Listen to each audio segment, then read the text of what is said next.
ناظرین کی خدمت میں سلام و آداب. آپ دیکھ رہے ہیں وائس آف لداخ. آج منگل ہے دسمبر کی 16 اور جمادی الاخر کی 24 تاریخ. آج کی تازہ ترین خبروں کو لے کر میں سعید ہاشم رضوی حاضر.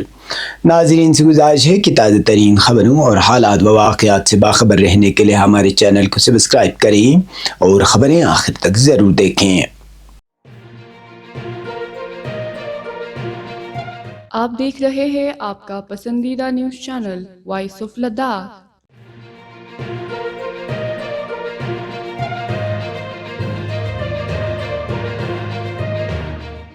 رکن پارلیمنٹ لداخ الحاج محمد حنیفہ جان نے پارلیمانی اجلاس کے دوران بجٹ میں حصہ لیتے ہوئے یوٹی لداخ کو درپیش سنگین مسائل، انتظامی رکاوٹوں اور مالی دشواریوں کو مؤثر اور مدلل انداز میں ایوان کے سامنے رکھا.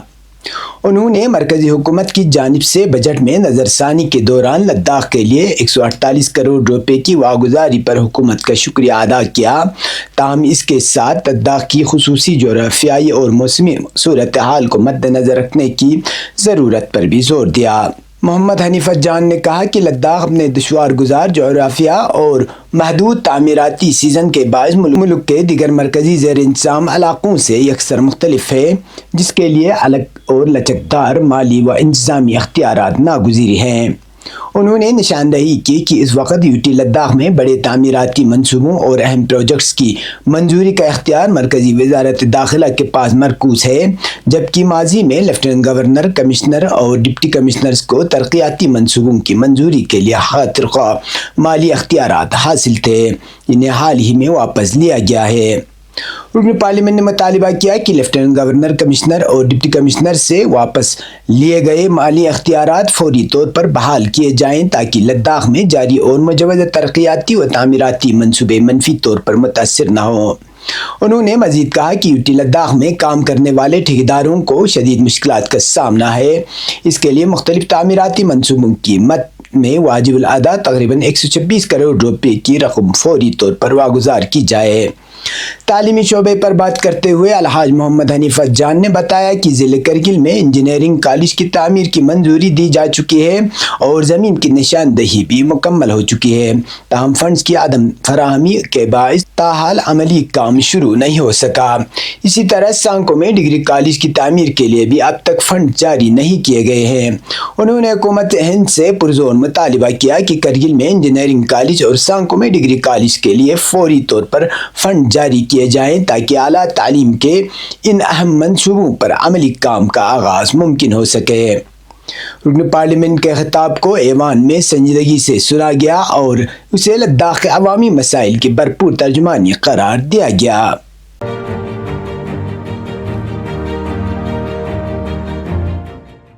ہل کونسل کرگل کے سربراہ ڈاکٹر محمد جعفر آخون نے سوموار کو پوری cultural and literary society Kargil Ladakh کے زیر اہتمام منعقد لوسر گیستون شاعری سمپوزم میں شرکت کی. اس موقع پر معروف نوجوان مصنف علی اصغر بلتی کی تصنیف chronicle of the last village کی رسم رونمائی انجام دی گئی، جس میں پرگی شعراء نے بھرپور شرکت کی. اس ادبی تقریب میں پدم شری اعزاز یافتہ اخوند اصغر بشارت، اسپیشل آفیسر کلچرل و اسسٹنٹ ڈائریکٹر ٹورزم کرگل محمد علی ٹاک کے علاوہ شینا، بلتی، پرگی اور برخکت زبانوں سے وابستہ نامور ادیبوں، شاعروں، محققین اور دانشوروں نے شرکت کی.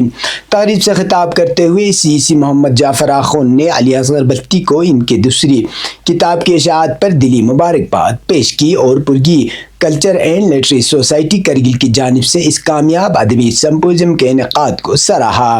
انہوں نے کم عمری میں ادبی حلقوں میں نمایاں مقام بنانے پر نوجوان مصنف کی کاوشوں کی تعریف کرتے ہوئے کہا کہ علی اصغر بلتی نوجوان طلبہ کے لیے ادب کے میدان میں آگے بڑھنے کی ایک بہترین مثال ہیں. انہوں نے اہل قلم کو سماج کے مشعل بردار قرار دیتے ہوئے کہا کہ ان کی تحریریں سماجی حقائق کا آئینہ ہوتی ہے جو فکر و شعور کو بیدار کرنے کے ساتھ ساتھ معاشرے کو ترقی اور بہتری کی سمت رہنمائی فراہم کرتی ہے.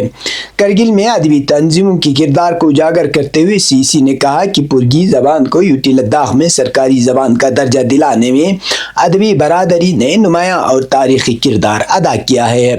مطالبات پر روشنی ڈالتے ہوئے سی سی نے بتایا کہ کلچرل اکیڈمی کرگل کو کنٹریکچول تقرریوں یا آؤٹ سورسنگ کے ذریعے اضافی عمل فراہم کیا جائے گا، جبکہ مستقل ملازمین کی بھرتی کے قواعد و ضوابط پر کام جاری ہے۔ انہوں نے یقین دہانی کرائی کہ آئندہ کیپیکس بجٹ کے تحت ادیبوں، شاعروں اور محققین کی تصانیف کی اشاعت کے لیے مخصوص فنڈز مختص کیے جائیں گے۔ اس موقع پر اسپیشل آفیسر کلچرل و اسسٹنٹ ڈائریکٹر ٹورزم کرگل محمد علی ٹاک نے بھی نوجوان مصنف علی اصغر بلتی کو ان کے مثالی ادبی خدمات پر مبارکباد پیش کی اور ان کے آئندہ ادبی سفر کے لیے نیک تمناؤں کا اظہار کیا۔ تقریب کے اختتام پر شعراء اور ادیبوں نے اپنی تخلیقات پیش کیں، جس سے یہ ادبی نشست نہایت پر اثر، رنگارنگ اور عملی اعتبار سے سود مند ثابت ہوئی۔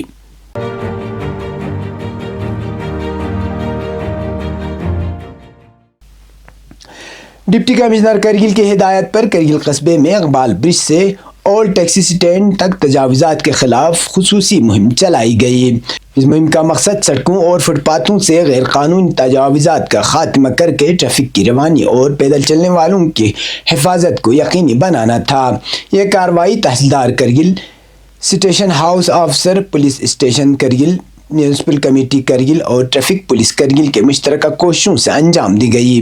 مہم کے دوران سڑکوں اور فٹ پاتھوں پر قائم غیر مجاز تجاوزات کو ہٹا دیا گیا، جبکہ قواعد کے مطابق خلاف ورزی کرنے والوں پر 4500 روپے کا جرمانہ عائد کیا گیا۔ ضلع انتظامیہ نے دکانداروں اور عام شہریوں سے اپیل کی ہے کہ وہ عوامی مقامات پر تجاوزات سے گریز کریں اور کرگل قصبے میں صفائی، تحفظ اور آزادانہ آمد و رفت کو برقرار رکھنے کے لیے انتظامیہ کے ساتھ تعاون کریں۔ انتظامیہ نے واضح کیا کہ عوامی سہولت اور امن و امان کو پیش نظر اس طرح کی کارروائیاں آئندہ بھی جاری رہیں گی۔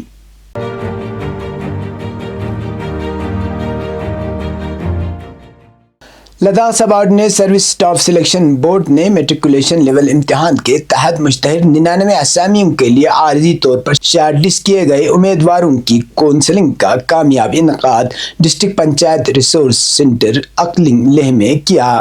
یہ کونسلنگ عمل منتخب امیدواروں سے اسامی اور متعلقہ محکمے کے حوالے سے ترجیحات حاصل کرنے کے مقصد سے منعقد کیا گیا۔ کونسلنگ کے دوران تمام شارٹ لسٹ امیدواروں کو میرٹ کی بنیاد پر اپنی منتخب کردہ اسامی کے انتخاب کا موقع فراہم کیا گیا، جس میں اعلیٰ میرٹ رکھنے والے امیدواروں کو ترجیح دی گئی۔ اس کے بعد امیدواروں کو دستیاب اسامیوں کے مطابق اپنی پسند کے محکمے کے انتخاب کی اجازت دی گئی۔ کونسلنگ کا یہ عمل مقررہ اسٹینڈنگ آپریٹنگ پروسیجر کے مطابق شفاف، منصفانہ اور منظم انداز میں انجام دیا گیا تاکہ تمام امیدواروں کو مساوی مواقع فراہم کیے جا سکیں۔ اس موقع پر board member Michael M D'Souza, IAS secretary SSB doctor Zahida Bano اور بورڈ کے دیگر افسران موجود رہے، جنہوں نے پوری کارروائی کی نگرانی کی۔ اب پیش قومی اور بین الاقوامی خبریں۔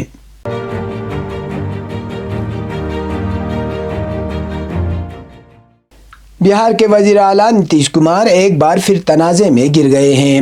پٹنہ میں ایک تقریب کے دوران انہوں نے ایک مسلم خاتون کا حجاب کھینچ لیا۔ یہ ویڈیو سوشل میڈیا پر تیزی سے وائرل ہو رہا ہے اور اپوزیشن نے بھی بہار کے وزیر اعلیٰ پر تنقید کی ہے۔ اب عامر خان کی فلم دنگل سے شہرت پانے والی زائرہ وسیم نے اس معاملے پر اپنی خاموشی توڑی ہے۔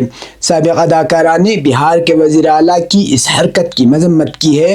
اپنے ایکس اکاؤنٹ پر ایک پوسٹ میں انہوں نے وزیر اعلیٰ سے معافی مانگنے کا مطالبہ کیا ہے۔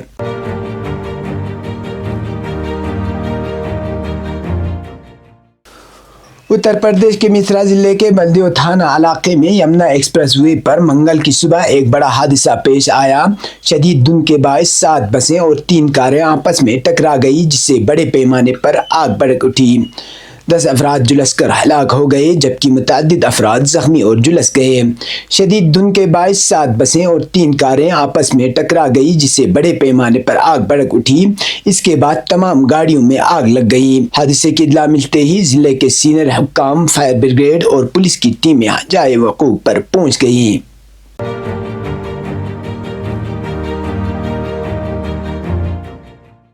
یمنی ذرائع ابلاغ کے مطابق سعودی فوج نے یمن کے سرحدی قصبوں اور دیہاتوں کو گولہ باری کا نشانہ بنایا ہے۔ المسیرہ نیوز چینل کے رپورٹ کے مطابق سعودی عرب کی فوج نے صوبے سعدہ کے آل ثابت ضلع میں واقع کئی قصبوں پر شدید گولہ باری کی اور فائرنگ کی ہے۔ رپورٹ کے مطابق یمن پر سعودی فوج کے حملوں میں جو بین الاقوامی قوانین اور اصولوں کی کھلی خلاف ورزی ہیں، عام شہری اور ان کے اثاثے نشانہ بن رہے ہیں، جس کے نتیجے میں عوام میں خوف ہراس پھیل گیا ہے۔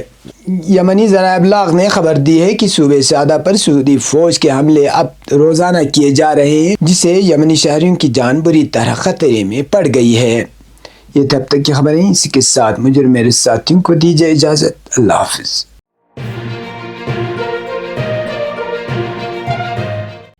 مقامی، قومی اور بین الاقوامی خبروں سے باخبر رہنے کے لیے چینل کو لائک، شیئر اور سبسکرائب کریں، ساتھ ہی بیل آئیکن دبانا نہ بھولیں۔